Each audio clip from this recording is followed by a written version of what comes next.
अब प्यारे बच्चे, अब गौर कीजिएगा,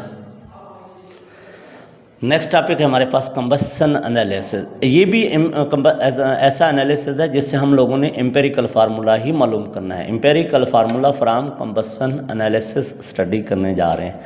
अब मेरे बच्चों, आपको गौर से सुनना है इस टॉपिक के बारे में। पहली बात तो हमें ये देखना होगा, what do you mean by combustion analysis.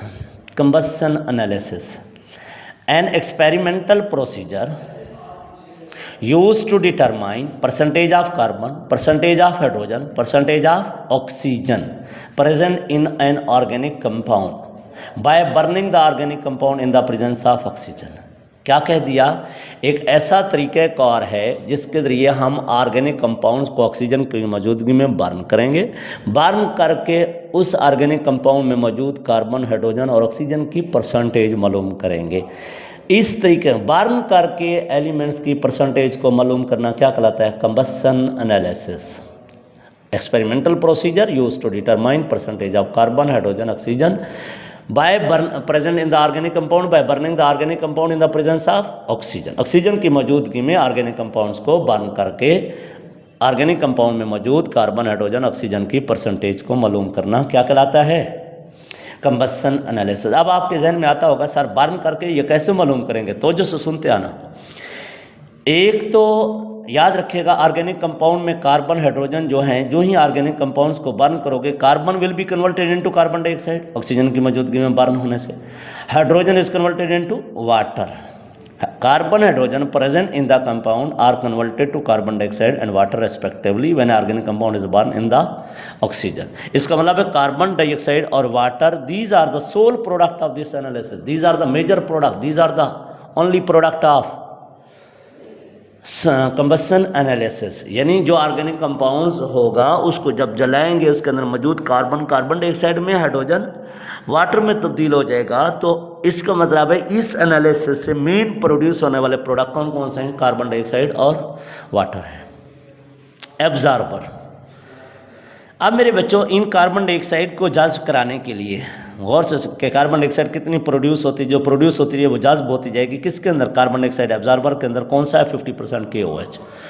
और दूसरा वाटर एब्जॉर्बर यूज़ करेंगे, जो कौन सा है, magnesium perchlorate, MgClO4। Magnesium perchlorate और potassium hydroxide is use, potassium hydroxide is use to absorb carbon dioxide and magnesium perchlorate is use to absorb water.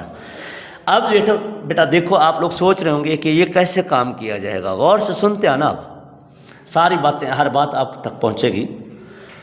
सबसे पहली बात बेटा, हमने उस ऑर्गेनिक कंपाउंड का वेट सैंपल लेना है। क्या मतलब, जिस ऑर्गेनिक कंपाउंड को बर्न करना चाहते हैं उसका वेट कर लेंगे और उसको फिर प्लेस कर देंगे कंबस्शन ट्यूब के अंदर। ये कंबस्शन ट्यूब है हमारे पास। सबसे पहले इस कंबस्शन ट्यूब के अंदर हम उस ऑर्गेनिक कंपाउंड का वेट सैंपल रखेंगे जिसको हम बर्न करना चाहते हैं। जब वेट कर लेंगे तो हमें मास ऑफ ऑर्गेनिक कंपाउंड का पता चल जाएगा। यानी जिस कंपाउंड को हम बर्न करने जा रहे हैं उसके मास का हमें पता है। गौर से सुनना, हमने कंबस्शन ट्यूब में अंदर सैंपल ऑफ कंपाउंड रख दिया जिसके अंदर कार्बन, हाइड्रोजन और अदर एलिमेंट हैं। ख़ास तौर पे यहाँ बताता चलूँ, कार्बन, हाइड्रोजन और ऑक्सीजन मौजूद होते हैं। कार्बन, हाइड्रोजन और ऑक्सीजन ऑर्गेनिक कंपाउंड्स के अंदर हैं। उसको कंबस्शन ट्यूब के अंदर रखा, ऑक्सीजन प्रोवाइड की, तो उसको हमने बर्न किया। उस अगले चैम्बर में हमने मैग्नीशियम परक्लोरेट कैलकुलेटेड अमाउंट रख दी, अगले में कार्बन 50% KOH की हमने कैलकुलेटेड अमाउंट रख दी। और गौर से सुनिएगा, ये वाटर एब्जॉर्बर हो गया, ये कार्बन डाइऑक्साइड एब्जॉर्बर हो गया, और जो बाकी सब्सटेंस बचेंगे जो यहाँ एब्जॉर्ब नहीं होंगे वो यहाँ इकट्ठे होते जाएंगे। अब सुनो, जो ही ऑर्गेनिक कंपाउंड्स को ऑक्सीजन की मौजूदगी में हम बर्न करेंगे, तो मैंने आपसे कहा था बर्न करने से वाटर और कार्बन डाइऑक्साइड प्रोड्यूस होंगे। वाटर और कार्बन डाइऑक्साइड आगे मूव करेंगे, वाटर यहाँ जज्ब होता रहेगा और कार्बन डाइऑक्साइड यहाँ जज्ब होता रहेगा। जो बाकी सब्सटेंस होंगे वो आगे यहाँ कलेक्ट होते जाएंगे, एज ए वेस्ट की शक्ल में यहाँ आ जाएंगे। हमें उसकी ज़रूरत नहीं है, इन वेस्ट को यहाँ से निकाल लिया जाएगा। क्लियर?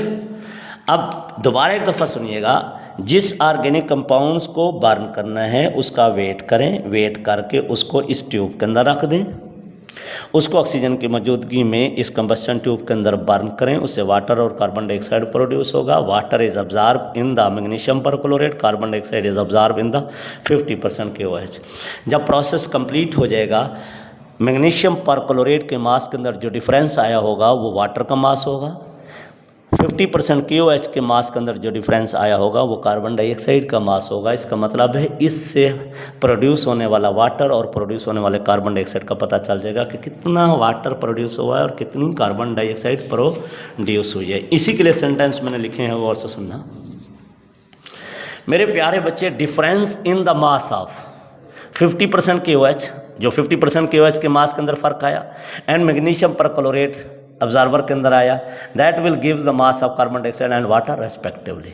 यानी प्रोसेस प्रोसीड करने से पहले मैग्नीशियम परक्लोरेट का मास कितना था, प्रोसेस कंप्लीट करने के बाद मास कितना आया, इसका फ़र्क निकालेंगे। जो फ़र्क आएगा वो मास किसका होगा, वाटर का होगा। इसी तरह बर्न करने से पहले का KOH का मास कितना था, ऑर्गेनिक कंपाउंड बर्न किया, उसने कार्बन डाइऑक्साइड को जज्ब किया, जज्ब करने के बाद उसका मास कितना आया, उसका फ़र्क निकालेंगे तो कार्बन डाइऑक्साइड का मास आ जाएगा।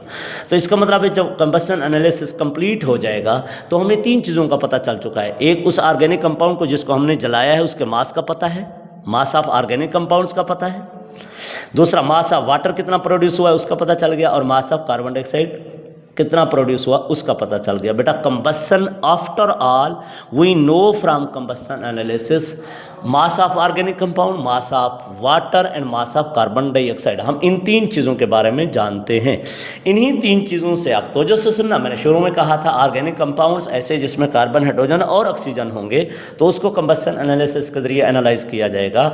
अब देखो बेटा, एम्पेरिकल फार्मूला मालूम करने के लिए 3 चीज़ों का होना जरूर है हमारे पास। सबसे पहली चीज़ ये थी कि हमें हर एक एलिमेंट की परसेंटेज का पता होना चाहिए। परसेंटेज का पता हो गया तो हम एम्पिरिकल फार्मूला तक पहुंच जाएंगे। अभी तक तो हमें मासेस का पता है, तो फिर हम ऐसे फार्मूलाज कंबशन एनालिसिस के जरिए लिखने जा रहे हैं जिससे हम कार्बन, हाइड्रोजन और ऑक्सीजन की परसेंटेज मालूम कर सकते हैं। देखो मेरे बेटा, कार्बन, हाइड्रोजन, ऑक्सीजन की परसेंटेज कैसे मालूम होगी, सुनो।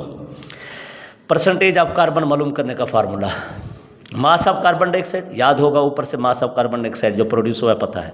मास ऑफ ऑर्गेनिक कंपाउंड ये भी पता है, मास ऑफ ऑर्गेनिक कंपाउंड कितना था, किससे मल्टीप्लाई करोगे, 12/44 मल्टीप्लाई 100।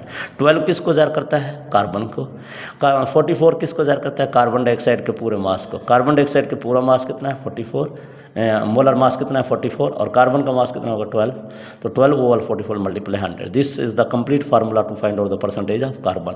अब इसी तरह परसेंटेज ऑफ हाइड्रोजन मालूम करनी हो तो मास of water over mass of organic compound multiply. अब देखो वाटर में कितने हाइड्रोजन है, 2 का मास कितना बनेगा 2.016 ग्राम, और टोटल वाटर का कितना बनेगा 18 मोलर मास।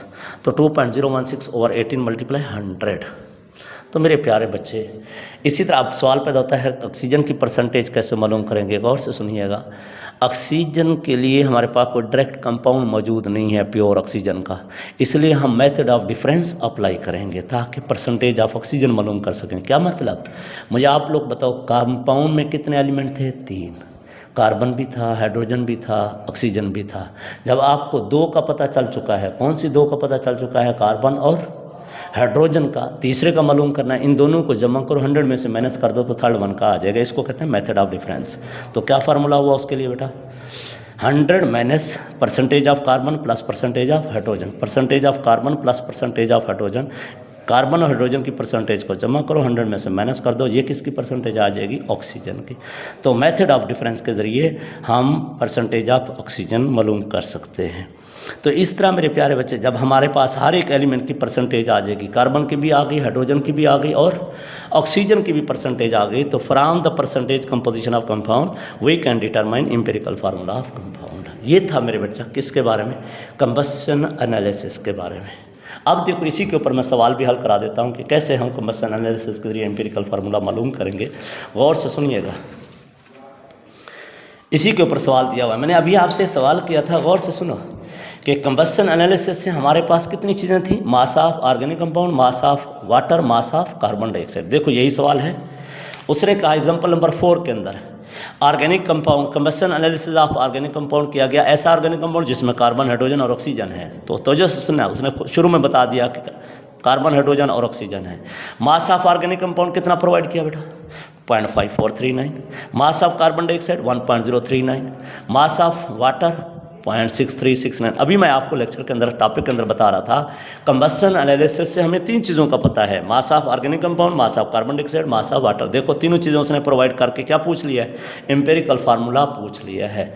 अभी पिछले लेक्चर्स में मैंने क्या बोला था, परसेंटेज। अब देखो बेटा, एम्पेरिकल फार्मूला मालूम करने के लिए 4 चीज़ों का होना ज़रूरी है। तो जो सुना, सबसे पहले परसेंटेज को फिर ग्राम एटम में तब्दील कर देते हैं, ग्राम एटम को एटॉमिक रेशियो में तब्दील कर देते हैं। अगर एटॉमिक रेशियो होल नंबर में है तो वही एम्पेरिकल फार्मूला होगा, अदरवाइज फ्रैक्शन में है तो किसी सूटेबल नंबर से मल्टीप्लाई करेंगे ताकि वो होल नंबर में तब्दील हो जाए। अब देखो मेरे बेटा, सबसे पहले क्या मालूम करेंगे, परसेंटेज। अब देखो परसेंटेज कंपोजिशन ऑफ कंपाउंड, क्या मतलब, कंपाउंड में मौजूद हर एक एलिमेंट की परसेंटेज मालूम करेंगे। कंपाउंड में मौजूद कौन कौन से एलिमेंट थे, कार्बन, हाइड्रोजन और ऑक्सीजन। Percentage of carbon. अब आप वापस आओगे, मैंने अभी आपके सामने क्या कहा था, हमारे पास परसेंटेज ऑफ कार्बन मालूम करने का फार्मूला क्या था, मास of carbon dioxide over mass of organic compound multiply 12 over 44 multiply 100। देखो यही फार्मूला है।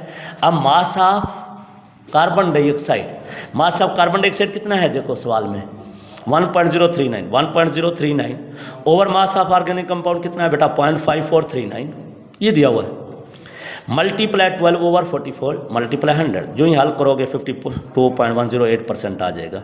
परसेंटेज ऑफ हाइड्रोजन मालूम करने का क्या फार्मूला है बताइएगा, मास of water over mass of organic compound. Mass of water कितना है, 0.6369 ग्राम्स। ऑर्गेनिक कंपाउंड का मास कितना है, 0.5439। मल्टीप्लाई क्या था, देखो फार्मूले में जाके 2.016 ओवर 18 मल्टीप्लाई 100। तो बेटा इसको हल करने से 13.11 आ जाएगा। अब मैंने कहा था मेथड ऑफ डिफरेंस अप्लाई करेंगे, किसके लिए, परसेंटेज ऑफ ऑक्सीजन के लिए। तो मेथड ऑफ डिफरेंस क्या है, 100 minus percentage of carbon plus percentage of hydrogen, 100 minus into 52.108 plus 13 point, इन दोनों को जमा करेंगे, 100 में से माइनस करेंगे 34। तो इस तरह हर एक एलिमेंट की क्या आ गई है, परसेंटेज मालूम हो गई है। परसेंटेज के बाद क्या मालूम करना है, ग्राम एटम। अब बेटा मैंने फिर ग्राम एटम की heading the, number of gram atom कैसे मालूम किए जाते हैं, परसेंटेज को एटॉमिक मासेस पे डिवाइड कर देंगे। कार्बन की परसेंटेज कितनी है, 52.108 डिवाइडेड बाय 12। हाइड्रोजन की कितनी है, 13.11 डिवाइडेड बाय 1.008। ऑक्सीजन की कितनी है बेटा, 34.77 डिवाइडेड बाय 16। तो ये हमारे पास एटॉमिक रेशियो आ गई। देखो बेटा एटॉमिक रेशियो के ग्राम एटम आ गए। अब ग्राम एटम के बाद क्या मालूम करना है, एटॉमिक रेशियो, कार्बन, हाइड्रोजन और ऑक्सीजन की। अब एटॉमिक रेशियो कैसे मालूम करते हैं, मैंने अभी आपसे क्या कहा, लीस्ट ग्राम एटम को सब ग्राम एटम पे डिवाइड कर दो। अब लीस्ट ग्राम एटम कौन सा है मेरे बेटा, गौर कीजिएगा, लीस्ट ग्राम एटम ऑक्सीजन के 2.17। अब कार्बन, हाइड्रोजन, ऑक्सीजन, कार्बन की 4.34 है, हाइड्रोजन की 13 है, ऑक्सीजन की 2.17 है। तो इस 2.17 पे सबको डिवाइड कर दोगे, हर ग्राम एटम्स को लीस्ट ग्राम एटम पे क्या कर देते हैं, डिवाइड कर देते हैं। जो ही डिवाइड करोगे, कार्बन 2, हाइड्रोजन 6, ऑक्सीजन 1 आ जाएगा। मेरे बेटा अगर गौर करें तो ये होल नंबर आ नहीं गए, तो एटॉमिक रेशियो होल नंबर में आ गई। जब एटॉमिक रेशियो होल नंबर में आया तो वही एम्पेरिकल फार्मूला होता है। तो अब एम्पेरिकल फार्मूला ऑफ कंपाउंड क्या बन जाएगा, गौर करो, कार्बन कितने हैं 2, C2 बन जाएगा, हाइड्रोजन कितने हैं 6, H6 बन जाएगा, ऑक्सीजन कितने हैं 1, तो C2H6O हो जाएगा। This is the empirical formula of compound. तो हम इस तरह कंबस्शन एनालिसिस से भी एम्पेरिकल फार्मूला ऑफ कंपाउंड मालूम कर सकते हैं। मेरे ख्याल के मुताबिक आपको बिल्कुल समझ आ गई होगी। ये था कंबस्शन एनालिसिस के बारे में। नेक्स्ट होगा बेटा मॉलिक्यूलर फार्मूला, इंशाल्लाह अगले लेक्चर में डिस्कस करेंगे।